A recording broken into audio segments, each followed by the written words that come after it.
I play Aaron Cloudspark, and welcome to Heroes of Aeowe.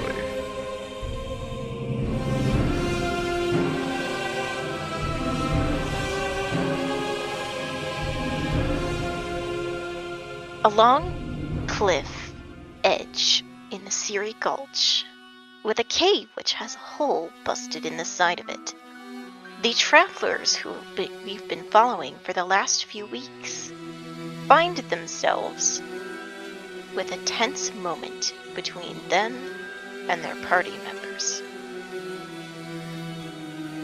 Koi Kastava, Prince of the Kingdom of Maru, walks from across the room where he put down this book, and he stares, pacing back and forth, at Talon, who has been cooking, and he looks at him, his eyes with an angry fire behind them. There is tension in the air, so thick that somebody could literally cut it with a pair of scissors. It would rebound onto them and hit them in the face.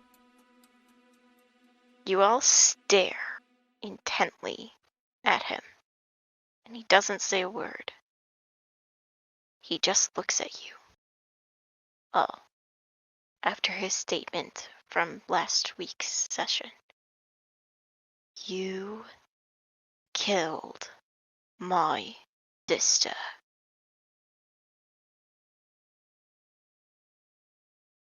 Dark night cascades its fingers down the cliffs of the Siri Gulch. Looking up through the hole made by the Aeowe said at the beginning and towards the middle of the day, a great host of lights dance within confines of the sky, raining down solar interference from the nearby star. You see this basically what looks like glitter being dumped on the heavens. Thousands of tiny twinkle lights in the expanse at night. For if you do not know, Aeowe has only 2 seasons, winter and summer, and it is the approach of winter as you folks make your weary way to your sleep, and you fall into a deep sleep. Do you dream?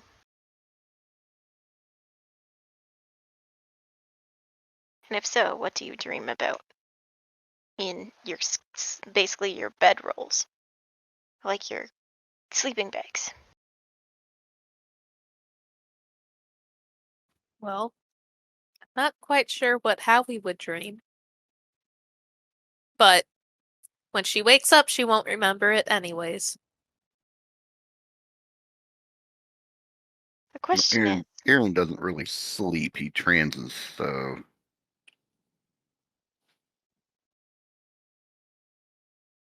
well, Aaron, in the middle of the night, you hear a cry, something to the effect of a low, mournful seagull.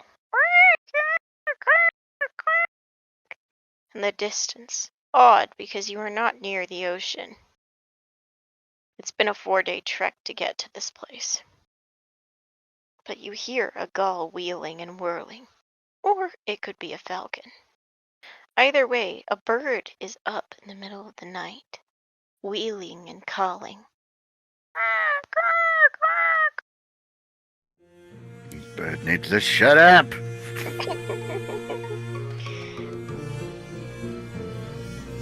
Some of us are trying to sleep trance over here. Are you leaning up against the wall, or do you actually lay down when you do it? He sits cross-legged, kind of like meditation type thing.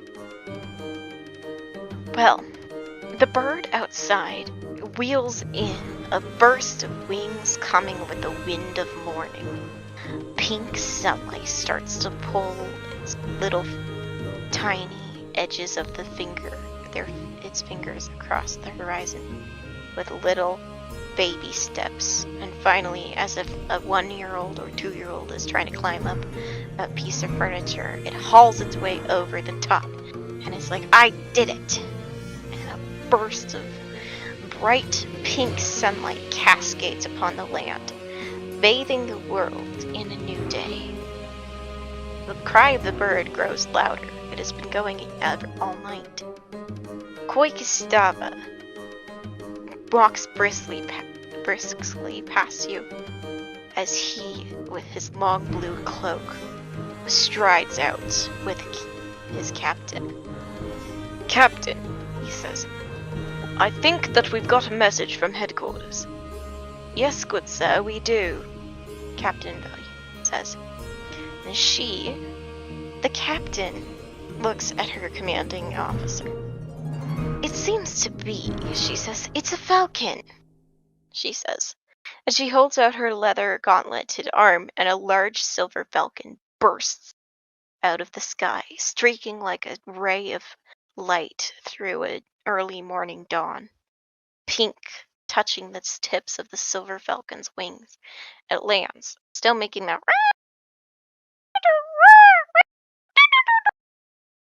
noise. An affectionate sound from a bird of prey, specifically a falcon. She holds up her gauntlet, and you see this majestic bird with its fluffed ruff, and within its grasp of its talon is a little rolled up piece of paper. I wonder who that could be from, Koi says, as he stands there, and he waits. I think we should wait to open it, whatever it is, until the rest of the team is up, he says. He decides. Yeah, well, you two talking like that, I'm not going back to sleep anytime soon. I don't think you will, says the captain. She looks at you, Aaron, who is sitting against the wall, and she says, well, it does seem to be that you might need to read this yourself, she says. It's a letter, and it's addressed to you, she says. And this one's addressed to what? This is very strange. One of our research colleagues wants to know what's up with the strangers who have come with you on your expedition, Koi, she says. And she hands you the letter, Aaron. Yeah, great. All right. The letter. Stand up and take it. Okay. The letter is written in a very, very messy scrawled script. And it looks like a 6 or 7-year-old wrote it. And it says, Dear Mr. Traveler, I know you're part of the Ark Society. I have been wanting to send letters to one of my people, or heroes, I should say, that I met.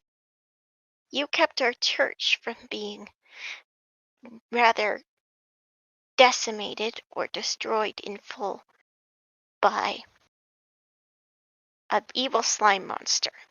We are very excited to have you in our stories and annals throughout our histories.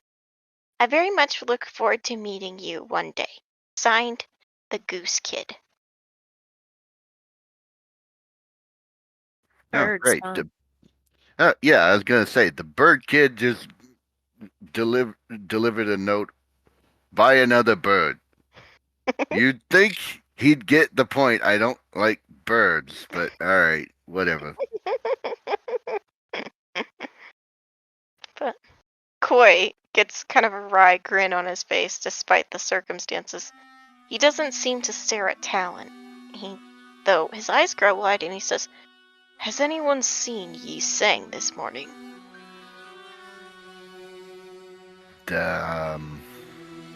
No. Not particularly. I know she was working on the hunk of junk over there. point, kind of goes back to his studies. And the captain kind of looks puzzled. What's gotten into him? Besides the fact that, well, you know, she says. She puts a hand on the hilt of her blade. Well, it seems we have some research to do. But would you like to explore the cave? Further corridors? She says. We do have a few other offshoots of this cave, she says. And I'm sure it would be most enlightening for you, since this will be home base for a while, if we so choose it to be, she says. Maybe. I mean, probably need to make sure the rest of the bunch is ready to do their thing. He's looking around for a rock, finds one, tosses it at Talon. Hey, hunk of junk, wake up. The rock just dinks off of his head, and his eyes kind of blink to life. He's kind of ending this motionless state that he, it seems like, he's in like an inactive, sleeping state. He kind of just blinks and slowly turns his head. It seems he doesn't know how to talk anymore. How he says. My vocal processors are adequate, though I do find them to be somewhat different. Perhaps it was the particles inside my vocal processor. Yeah, you saying did something to you. You don't sound the same. Whatever it is, hopefully it's for the best. Let's hope. Where'd you My saying go anyway? I'm unsure of her location. My audio processor did not pick up any sense. You know, maybe she's jumped into one of the caves without us then, huh?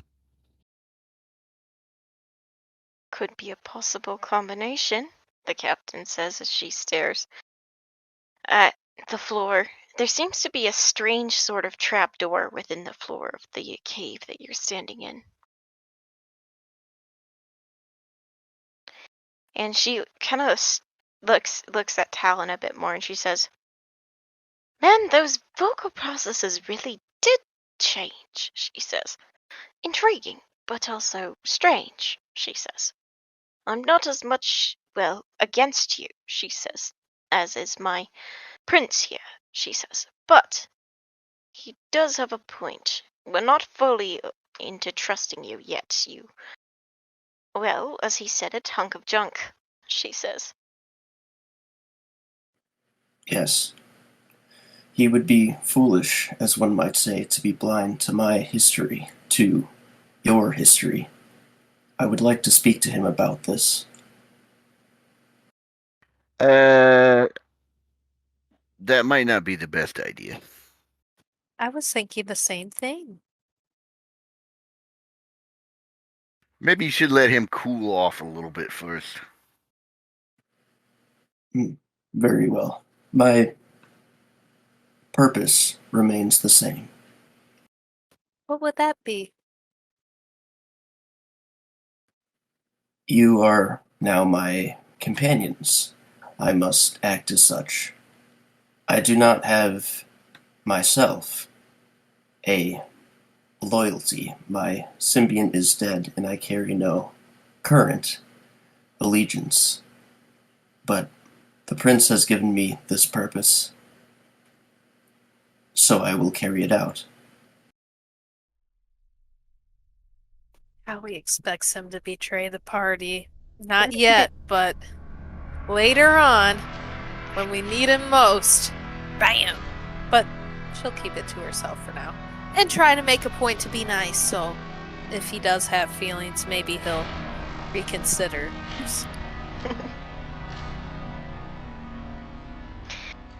This is the case.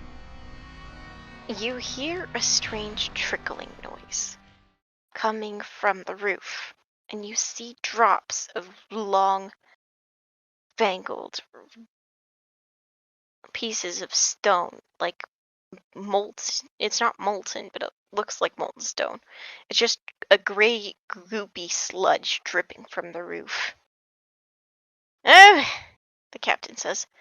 Seems to be more of the rockhoppers, she says. They're a strange creature. Drop from the roof in the mornings when the sun's high on the warm rocks outside. They're out there, take their sunshine, and do whatever their food entails for the day, and they come back here and hang upside down for the night, she says. Don't mind them, they're perfectly harmless. They're very strange, she says. What are they called again? Rock hoppers, she says. And this is the cave, by the way. And she smiles, and she says, well, here. She picks up one of them. They look like if you took bread dough before it's baked, but they have two like googly looking eyes, and that's what they look like. They're like slugs, but with eyes, like bigger eyes. Okay, That that's is the kinda gross.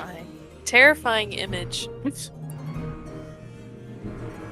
So it's a snot. Yes, yes, says the captain. It's a snot with eyeballs.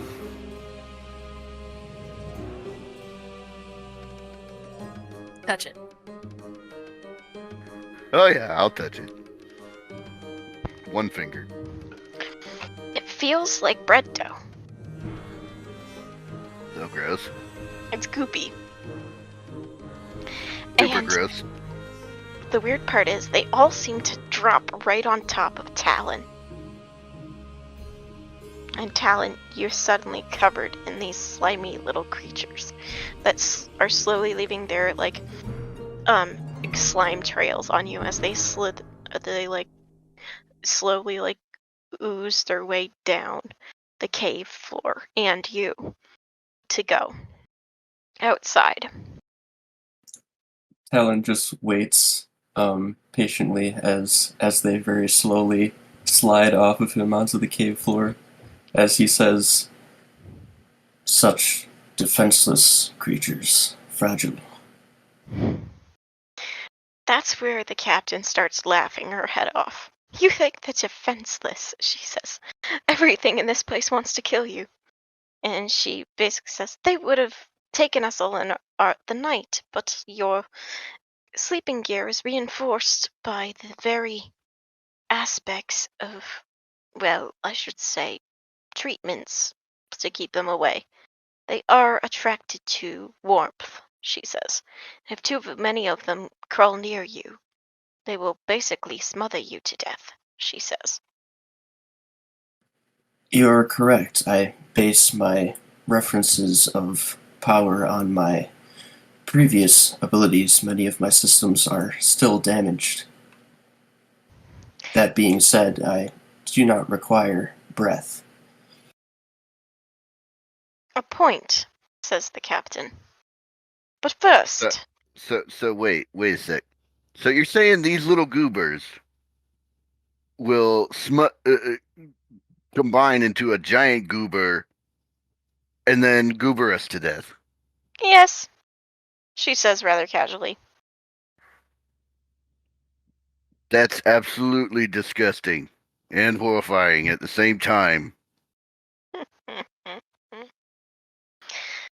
Well, just wait until you get them hopping, she says. With that, she flicks her blade, and the blade ignites with a kind of a blue fire on the edges. She sticks it near one of them, and suddenly the thing starts hopping around like a frog. It looks like a flying squirrel, but with no body, and it's just so it looks like a magic carpet sort of thing, but it's just like going flop, flop, flop, flop, like that. Okay, this place is disturbing. It's a rock hopper, she says casually. And with that, she flings the thing over the edge of the cliff. Don't worry, it will find its way back before nightfall. The strange thing about them.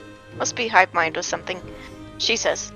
And she says, well, One thing I would suggest is Coy did have some notes that he wanted to look into. You can take the big hunk of junk here, she says, and you two can go look for Yusang. I'm sure Coy probably gave her another task before she left.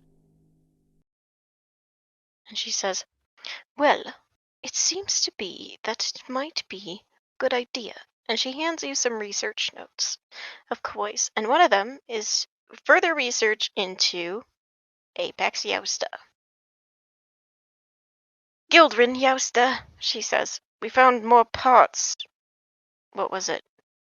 She calculates. Ah, yes, the dig teams last night, after you showed up. It seems this whole valley suddenly uncovered itself, or some earthquake that we felt shook the area, she says. Okay, that's odd. Well, don't you remember that one the other night, she says. The one with the bright light shooting up into the sky like a beacon. Oh, okay. So that's what that was, maybe? Possibly. We're not sure. That's what we're digging and trying to find out. But you three would be useful, wherever that might be. I will assign you to Chief Research Scientist for the Ark Society, she says. And in walks this woman with a white dress,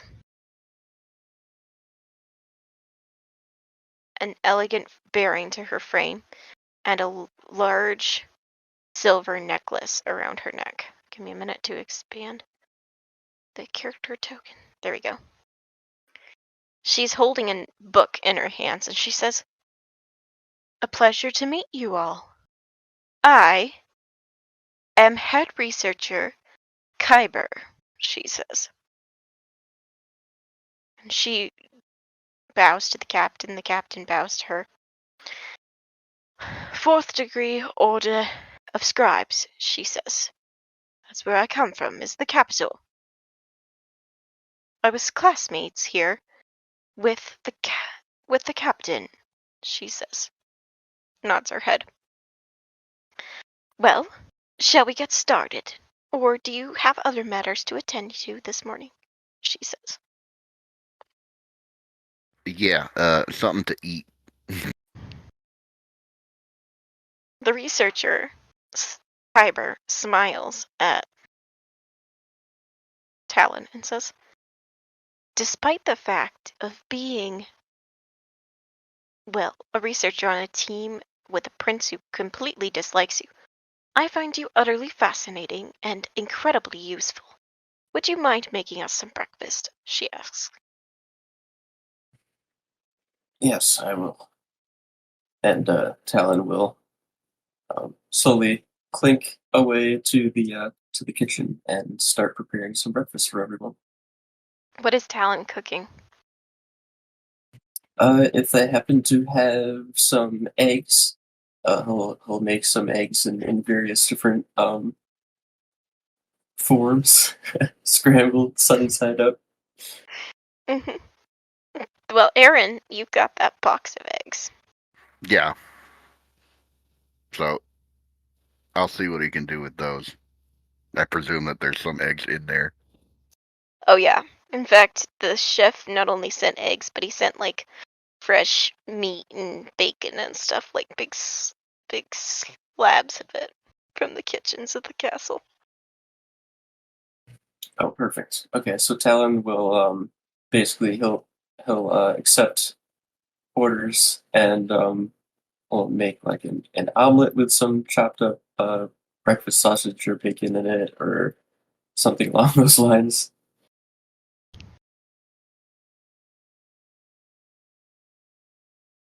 As you're doing so, the researcher seems to be taking a lot of notes about you. The captain has gone to guard Coy, and you guys notice that they seem to be whispering a lot in hushed tones, and he throws up his hands in frustration at some point in the camp. And he storms off to go do something. But the head researcher says, don't bother them. They're gonna be okay. It's just they seem to quarrel a lot for some reason. Nothing to be worried about, she says calmly. And she continues making notes on you and your cooking, Talon, but she also turns her interest towards Howie and Aaron. So, you dislike birds, she says. It seems to be a rather unfortunate coincidence then that most of the birds in this world are rather useful creatures, she says. Yeah, well, they also seem to be extremely annoying. Do I they like now? birds. I like seeing birds, but they have they have a knack for getting on Aaron's nerves, which I find enjoyable sometimes. I see. Oh, I see how it is. Okay. The You can't research. be bitter about everything. The researcher smiles at the two of you, and she continues looking around until she is human, so she can't hear anything. But she seems to stand up at some point and says, "Well, that's strange. I completely forgot the key to that chamber the other day. Now, where did that go?" And she starts she's, as I said, wearing a white dress with like a adventuring belt and leather armor over top and stuff, as you can see here, with a cape and gauntlets on her wrists. But it's a short sleeve dress, so she kind of reaches around in her various belt pouches and her sheathed on her gauntlets. "I don't have the key to the cave," she says. "At least the research cave," she says. "Where could it have gone?" She starts moving around. "Have you two seen a key?" she says, looking at Aaron and Howie. I'm gonna look at Howie because I have no idea. Permission to do a history check. Indeed. All right, I'm about to roll it. Let's see what we get. Says 17 on my end, but I might have. Oh, it's not going into the virtual tabletop. I'm sorry, I Yeah. have to fix that, but it was a 17. Okay. Yeah. And are you rolling a history check to see if you remember her having the key? Yes. It seems she had it until she sat down.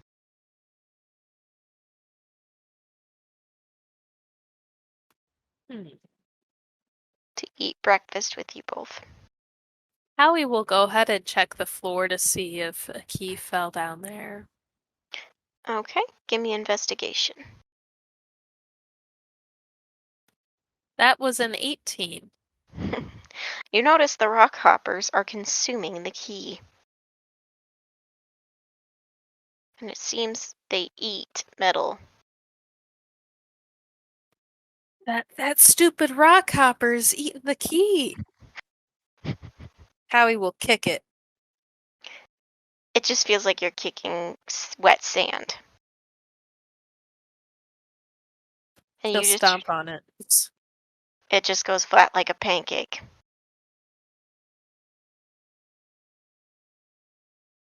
And as soon as you take your foot off of it, it's stuck to your boot. Oh, this is just a nuisance, isn't it?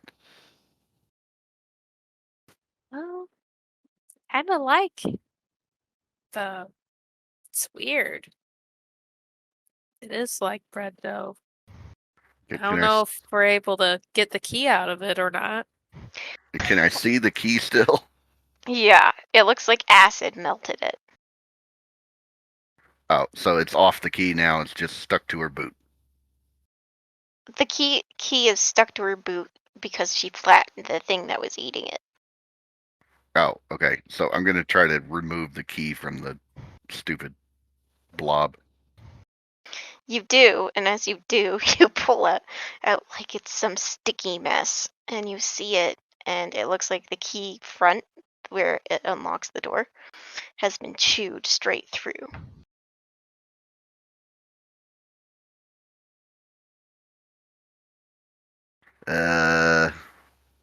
I don't know that this is still usable.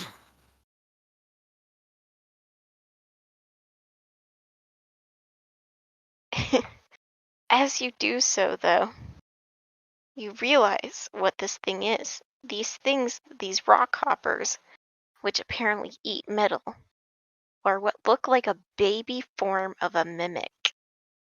Because as you're talking, the thing that got stepped on, starts morphing into the sole of her boot, or the shape of her sole of her boot.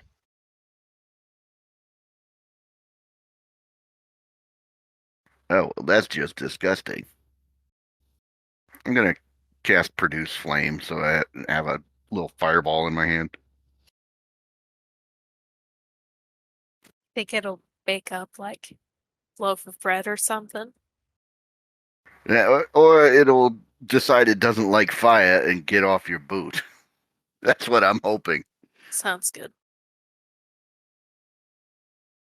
I'm going I'm going to put the flame under Howie's boot and see if it does anything.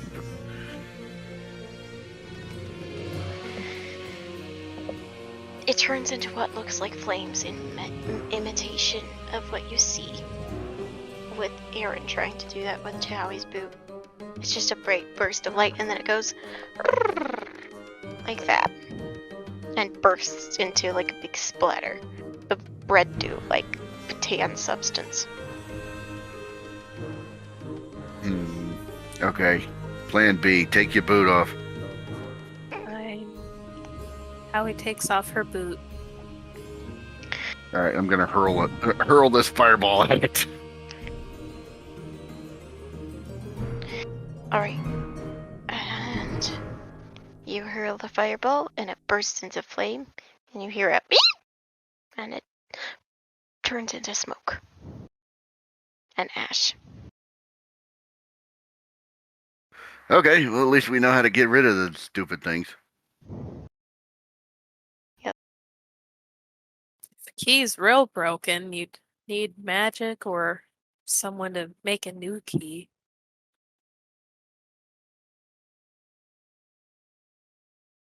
Yeah, I'm not exactly good at making keys. Um,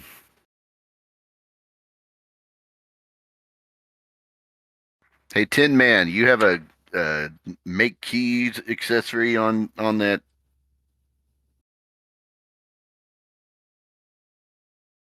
I bet he does. I bet he has some extra parts to repair it. I am skilled in unlocking locks without keys. Perhaps one could be copied. Yeah. So the problem with that is this key is not in a what's the word? Copyable state. Well, I mean, you could probably make a copy of it. I don't think it would do us very much good. I meant a copy from the lock itself. Oh, It would be difficult, but an option. Sounds like an idea. It'll have to work better than what I was thinking.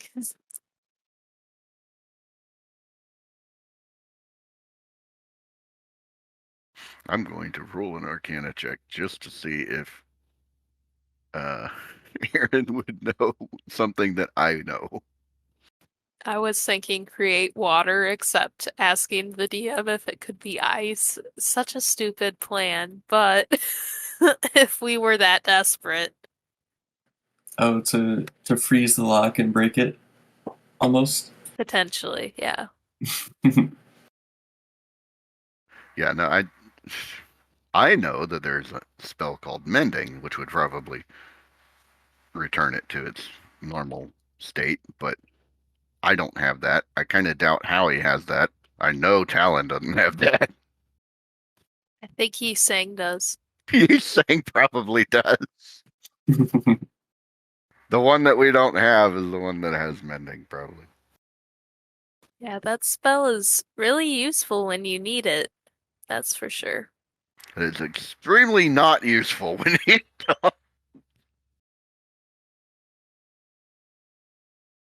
I've been in a few campaigns where that spell has really mattered.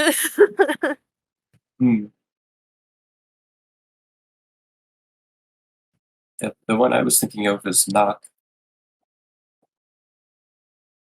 Yeah, that's Oh, a good yeah, one. that too. Although in fifth edition, it now like creates a sound so that you alert everybody to the fact that you just unlocked a door you weren't supposed to. Yep. Okay, I am back.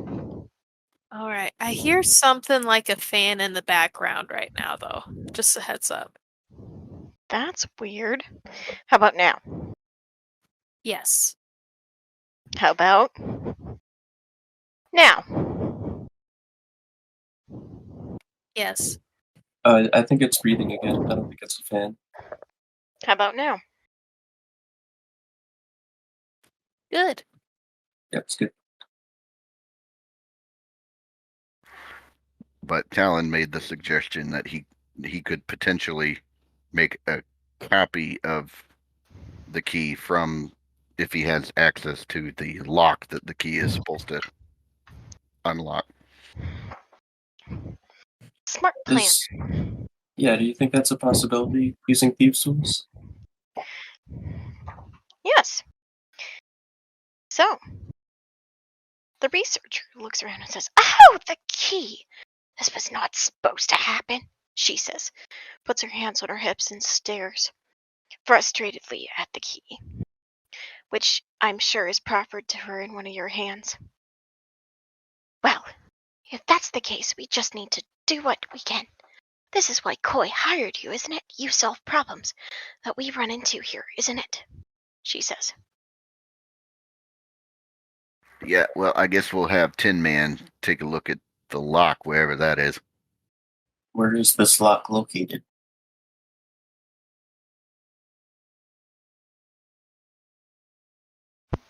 The lock is located in the floor. The very floor right beneath our feet. This is the researcher. And she pulls up her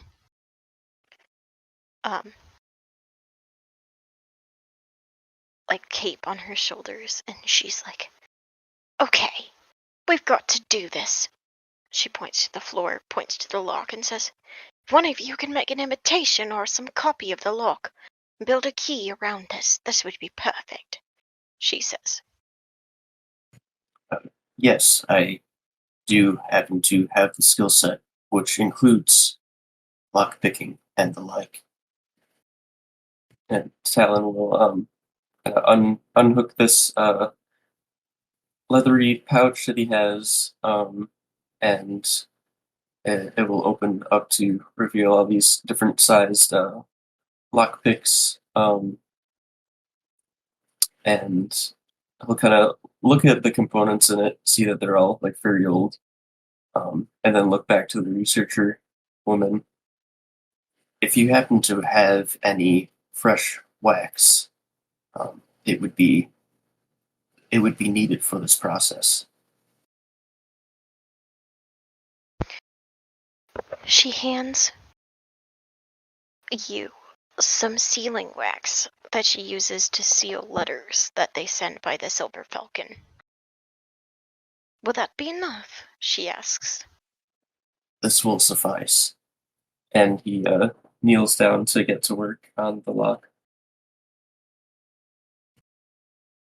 She nods. "Well, as he's doing that," she says, "the rest of you, this is what's down there.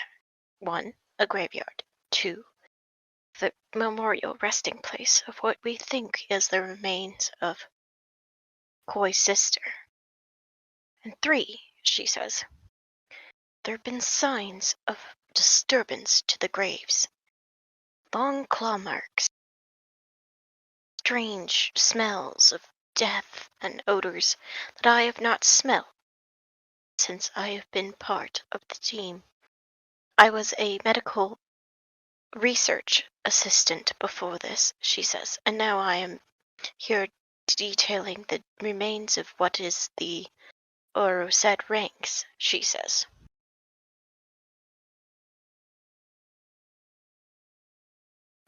I'm ready. Let's go. So, you all So, climb. a bunch of dead things, and a bunch of dead things. Sounds great. All right. So, you descend the ladder down deep underneath this large cavern within the middle of the Siri Gulch cave, or the cave system, the cliff walls. And you find yourselves deep in this dimly lit cavern. Remember, this time period does not have electric lighting, so the only lights are going to be candles, and they reflect off the smooth red walls of the canyon that have been carved out into these tunnels that are beneath you in this like hatched trapdoor locked area. And she said, And my little fireball that I'm holding. okay, Janarin is, yes, your fireball and the candles, tons of them. If you have dark vision, you can probably see pretty well in this area. But for human like the researcher, it is kind of that she does need her candles to keep her sane and also keep her able to see in the dark. Well, ain't nothing to it but to do it. That's right. Let's get to work exploring. You descend down, and okay, who is Aaron? You're rolling for producing flame. Yeah. Yeah, I didn't mean to roll it. I just meant to link the spell, but yeah. Yeah. The researcher looks around. That's odd. She says, this is getting stranger by the minute. There should be more than just these candles down here, she says. Who took the torches that are supposed to be here? Did Gustava and the captain already come down here? We would have seen them leave if they had done so. We were standing right in front of the door, she says. So are things coming out of this at night? The rock hoppers would have detected them and probably dropped from the ceiling thinking they were warm creatures. There's a strangeness about this, she says. And she holds up this torch as her white cape billows around her. It reflects off her darker tan skin and her long, thick black hair that's done in a braid at the back. She looks around the room. Does anyone want to give me a way of investigating this place? She says. I might not have the dark vision your people do, she says, looking at Howie and Aaron. Of course, I'll take a look. Howie rolled a 4. Yeah, I rolled a 7. I'm not, I'm not doing any better. Should I also roll for perception? Probably. Okay. Not great. That's an 11. You all descend the ladder, but you're so excited and so eager to check what's going on down, as the researcher was the one who went first to make sure she was able to make sure everything was in order before you came tumbling down. But you all come tumbling down the ladder together in a big excited heap. And because you all fall down the ladder instead of fully investingly climb down the ladder, you all end up losing your sense of spatial awareness. And to you, having never been here, nothing is out of place. Yeah, I didn't find anything. Yeah, maybe the Autobot could check it out. My sensors picked up no anomalies. Well, maybe there are other Autobots that came by and moved the torches already. Maybe Yi Thing came down here and stole them. You don't think she would continue without us, do you? I don't know. You're the one that's been paranoid about it for a while now. You know, this is probably something she would consider doing. Let's just continue. We'll probably meet up with her. The researcher kind of scowls for a minute. Wait, she says. There's a message written here. Does somebody want to investigate it for me? I'm busy recording the symbology of the message, she says.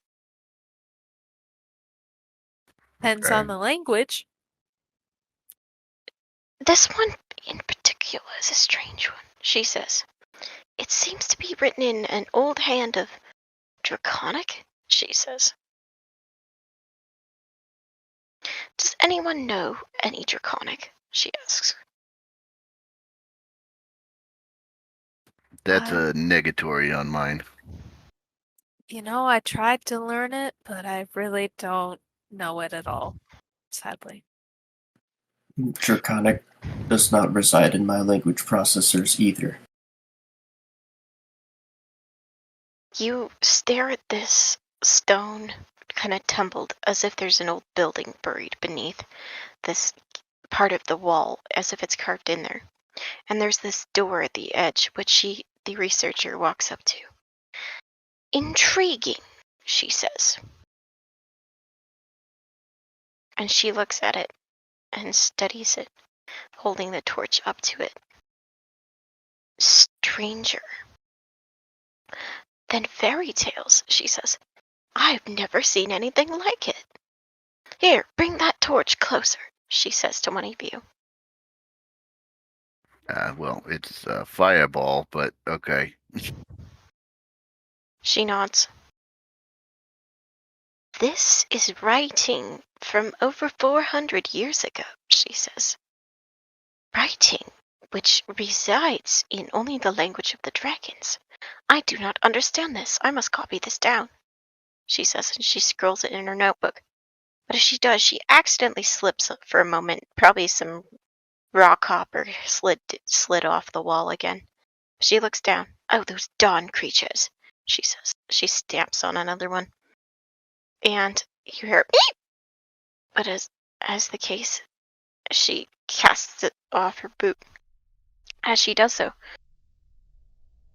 something groans in the door. And you hear this click and whir of gears. Oh, she says. I don't know what that is. She hops backwards. As the door Yeah, I'm gonna back up. groans and starts to kind of shake on its hinges. It sounds like, has anyone ever taken a metal trash can and like slammed the lids together? I've heard other people do it. It's a big cling. Yes.